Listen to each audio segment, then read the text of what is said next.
sampai-sampai meminta kepada setan, sampai-sampai memandikan kucing, sampai-sampai membuat sajen. Gara-gara apa itu semua? Takut, takut, takut.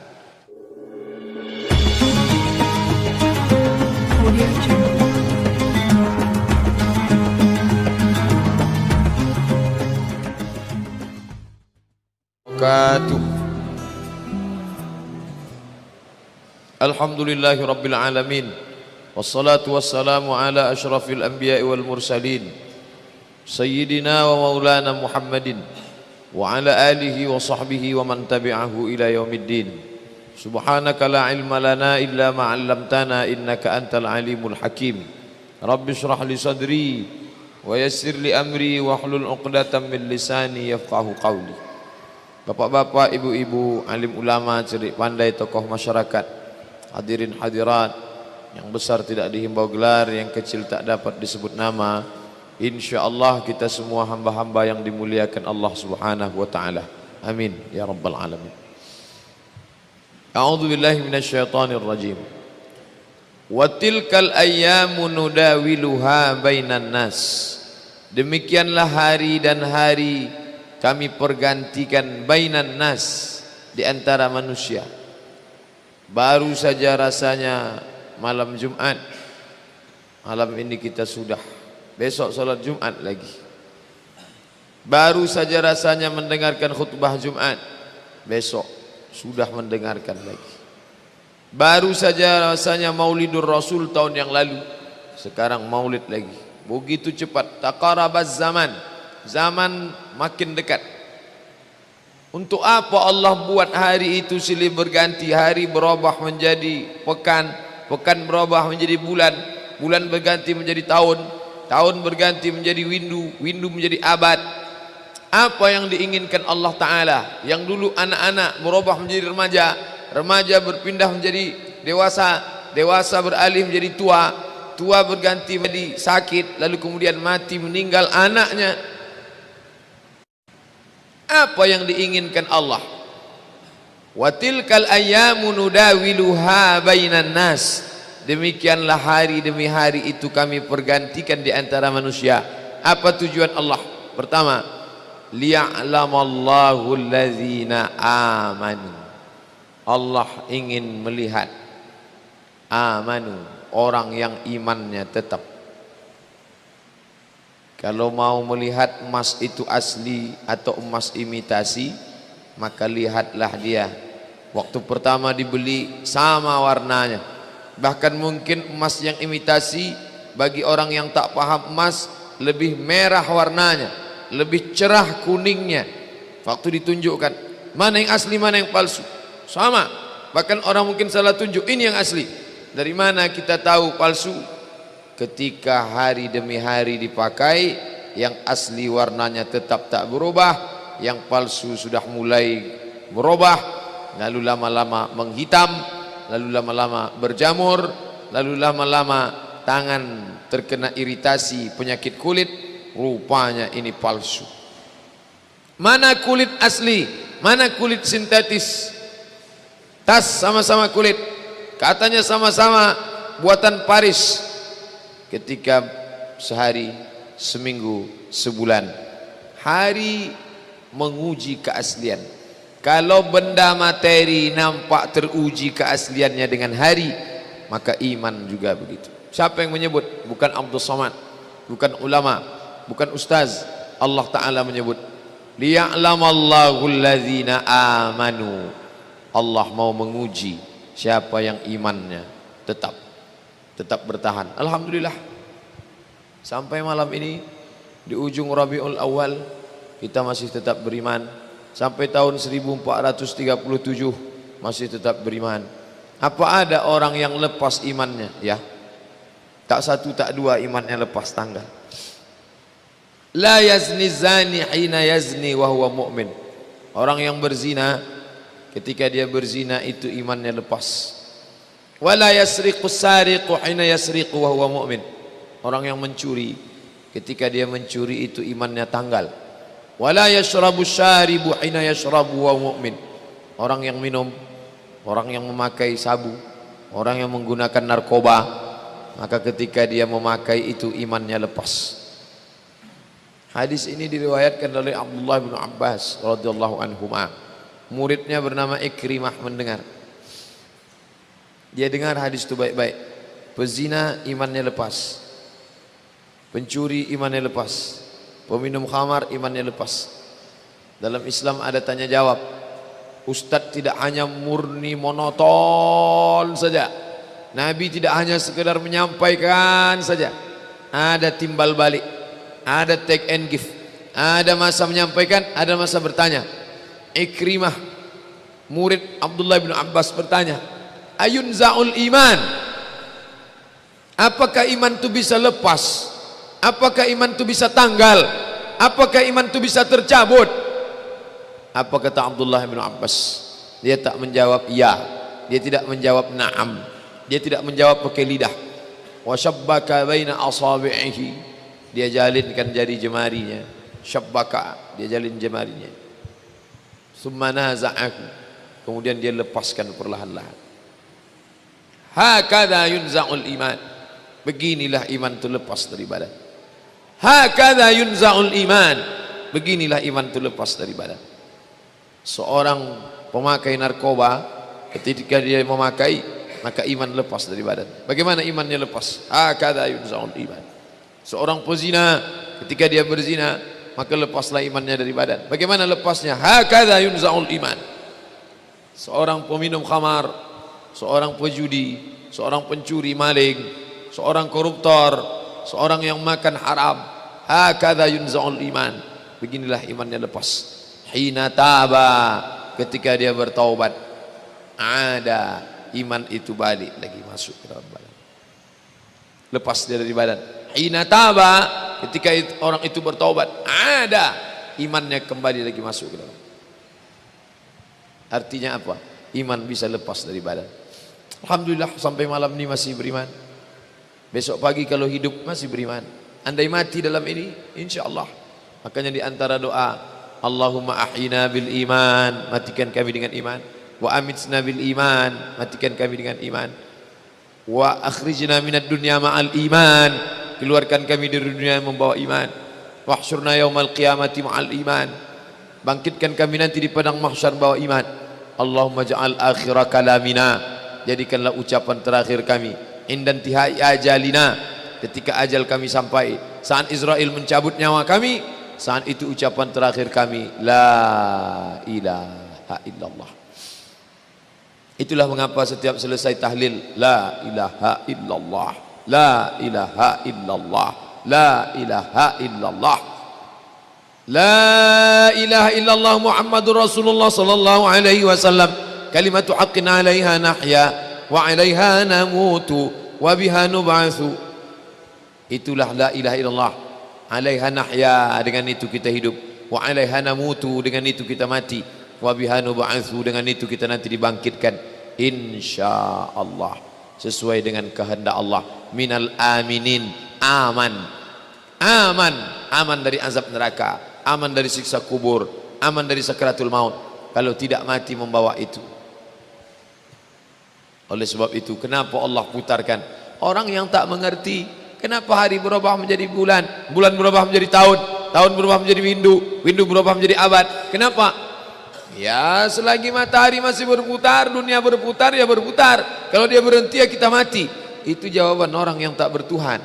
Tapi bagi orang yang beriman, liya'lamallahu allazina amanu, Allah mau melihat siapa yang imannya masih tetap bertahan. Memangnya kalau kita mati tidak beriman, kenapa? Ulaika habitat a'maluhum, mereka itu gugur, gugur amal. Tadi hujan, ada pohon di depan rumah rindang, daunnya lebat, tapi sebagiannya kering. Datang angin bertiup kencang, angin kencang, dahan bergoncang, daun gugur. Begitulah amal gugur. Sedekah gugur, infak gugur, wakaf gugur, sumbangan gugur, anak yatim yang disekolahkan gugur, perbuatan baik gugur, sekolah yang dibangun gugur. Ulaika habitat a'maluhum, gugur. Makanya orang kafir itu disebut rugi. Kenapa disebut rugi? Wa may yabtaghi ghairal islami dina, siapa yang mencari agama selain Islam, falan yuqbala minhu, dia tidak akan diterima. Wa huwa fil akhirati minal khasirin, di akhirat dia termasuk orang yang rugi. Kalau diukur amal Abdul Somad dengan amal Bunda Teresia, saya tak berani menjamin amal saya lebih banyak daripada Bunda Teresia yang dari India itu. Perempuan tua, umurnya panjang, penganut agama Kristen, hidupnya dihabiskan untuk menjaga anak-anak orang tua kena penyakit kusta, penular, penyakit lambat-lambat ini daging membusuk, terputus, hilang. Na'udzubillah, kusta. Orang tua kandung benci kepada anak, dicampakkannya.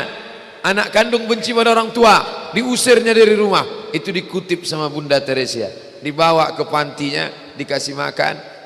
Anak-anak kecil dia gendong, busuk, berulat, berbau, tak ada orang suka. Dia suka. Mana ada amal Abdul Somad sebanyak itu? Tapi ketika amal itu tidak didasari dengan lillahi ta'ala, maka amal itu tak bermakna. Disitulah makna iman. Alhamdulillah, semua amal kita diawali dengan iman. Tadi salat maghrib, usolli fardal maghribi 3 raka'atin adaan ma'muman lillahi ta'ala. Puasa sunat, nawaitu sawma sunnah lillahi ta'ala. Tahajud malam lillahi ta'ala. Melaksanakan umrah, labbaik Allahumma labbaik, labbaik la syarika laka labbaik. Tidak menduakan Allah Subhanahu wa taala. Mereka menyembah Allah, tapi di samping Allah ada Yesus Kristus, ada Santa Maria. Mereka menyembah Allah, tapi di samping Allah ada Lata, ada Uzza, ada Manat, ada Hubal, ada Jibti, ada Taghut, ada Naham. Mereka duakan Allah. Gara-gara perbuatan itu rusak imannya kepada Allah Subhanahu wa taala. Bapak Ibu yang dimuliakan Allah, apakah kalau bapaknya beriman otomatis anaknya beriman? Ya Rabb, ya Allah, inna ibni min ahli, itu anakku ya Allah, anakku ya Allah, tolong selamatkan dia ya Allah. Apa kata Allah? Innahu laisa min ahli, dia bukan anakmu. Innahu amalun ghairu salih, karena amalnya tak saleh. Itulah kenapa Nabi Ibrahim meminta, Rabbi habli minas salihin, ya Allah kasih aku anak yang saleh. Kenapa? Karena kalau dia tak saleh, dia tak bisa beriman, dia tak bisa menghadap Allah, dia tidak diakui di hadapan Allah Subhanahu wa taala. Hanya orang beriman saja yang hidup tak pernah mati, hanya orang beriman saja yang kekal abadi, hanya orang beriman saja yang tak hancur dimakan cacing tanah, hanya orang beriman saja yang layak menghidupkan kekal abadi. Berapa lama? Khalidina fiha abada. Bukan setahun, bukan 2 tahun, bukan 3 tahun, bukan 5 tahun, kekal selama-lamanya. Di mana? Fi jannatin na'im. Makanya kata Nabi, idza sa'altumullah, kalau kau meminta kepada Allah, fas'aluhul firdaus, mintalah surga jannatul firdaus. Kenapa? Iman membawa orang hidup kekal abadi. Bapak Ibu yang dimuliakan Allah Subhanahu wa taala, bagaimana Allah bisa tahu? Allah Maha tahu, tak perlu ditanya bagaimana dia tahu. Lalu kenapa diujinya? Pak Ustadz, kenapa Allah menguji seorang hamba? Apa tak tahu Allah dia beriman atau tidak? Allah Maha tahu. Lalu kenapa diujinya? Allah mau kasih tahu si hamba itu dia layak tidak disebut beriman. Kalau tukang emas, kita bawakan cincin emas, kita mau jual, kita bilang ini emas asli, lalu dia tes, dia bakar pakai api, dia bilang ini asli. Kenapa dia tes? Karena dia tidak tahu itu asli atau tidak. Allah menguji apakah karena Allah tak tahu? Allah Maha tahu. Wa na'lamu ma tuwaswisu bihi nafsuh, apa yang berbisik-bisik dalam hatinya kami tahu. Lalu kenapa dia uji? Nampaknya Allah tak tahu saya ini beriman apa tidak, makanya dia uji saya. Allah Maha tahu.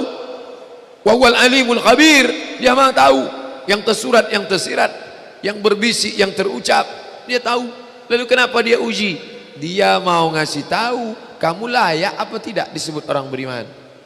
Dia mau ngasih tahu kamu yang tiap hari mengatakan asyhadu an la ilaha illallah wa asyhadu anna muhammadar rasulullah, amantu billah, raditu billahi rabbah, wa bil islami dina wa bi muhammadin nabiyya wa rasula wa bil qur'ani imama. Layak tak kau ucapkan kalimat itu?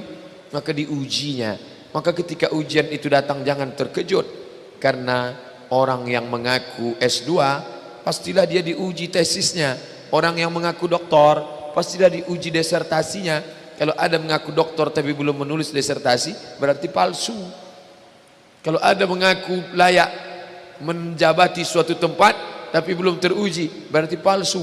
Yang palsu tak layak untuk menerima hadiah. Bapak Ibu yang dimuliakan Allah Subhanahu wa taala, maka ketika ujian itu datang, pada hari silih berganti itulah datang ujian.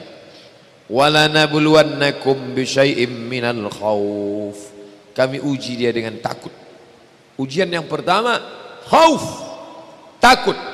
Yang kaya takut miskin, yang senang takut susah, yang sayang pada anak takut anak mati, yang sayang pada ayah takut, yang punya istri takut istrinya meninggal, yang punya suami takut suaminya mendahului dia. Takut. Apakah takut itu bisa membuat orang menjadi kafir? Ya. Saking takutnya miskin menghalalkan segala cara yang mestinya bukan hak milik dia. Dipindah alih nama, menyogok riswah, memakan dengan cara batil. Mengapa orang menjadi menghalalkan segala cara? Yang pertama karena takut. Didudukkan di meja hijau pengadilan. Kenapa Bapak robah sertifikat nama ini? Apa Bapak tak tahu ini melanggar hukum? Saya tahu Pak Hakim. Lalu kenapa kamu buat? Saya takut miskin. Saya takut anak saya nanti susah. Akhirnya saya palsukan data-data ini. Betapa rasa takut kalau sudah menguasai orang, dia bisa membuat orang menghalalkan segala cara. Seorang istri terlalu takut kehilangan suami, bisa jadi dia menjadikan cara-cara yang tidak disyariatkan Allah. Dandanannya tidak lagi menurut tuntunan Al-Quran. Raut wajahnya tidak lagi memakai pakaian yang dibenarkan syariat Islam. Apa yang membuat orang melakukan perbuatan haram? Takut. Artis ingin eksis di panggung hiburan, maka dia buka yang tidak semestinya dilihat oleh bukan mahramnya. Apa yang membuat orang takut? Takut, takut, takut. Walanabluwannakum bisyai'im minal khauf. Kami uji kalian dengan rasa takut. Wal ju', lapar. Lapar, di mana letak lapar? Perut. Berapa panjang perut? Sejengkal. Gara-gara perut yang sejengkal orang menghalalkan segala cara. Sejengkal perut, sejengkal di atas pusar, sejengkal di bawah pusar. Nafsu perut, nafsu syahwat. Kedua-dua nafsu ini membuat orang menjadi menghalalkan segala cara haram. Wala nabluwannakum bisyai'in minal khauf wa naqsim minal amwal wal anfus. Mati, sakit, takut mati, takut sakit, takut susah, takut melarat. Wathamarat, takut buah-buahan hilang, takut paceklik, takut kemarau panjang, sampai-sampai meminta kepada setan, sampai-sampai memandikan kucing, sampai-sampai membuat sajen. Gara-gara apa itu semua? Takut, takut, takut. Wabasyiris sabirin, berikanlah kabar gembira kepada orang-orang yang sabar. Siapa itu? Alladzina idza asabathum musibah, orang-orang yang ketika dia ditimpakan ujian itu, apa kata mereka? Qalu, mereka berkata, inna lillah wa inna ilaihi raji'un.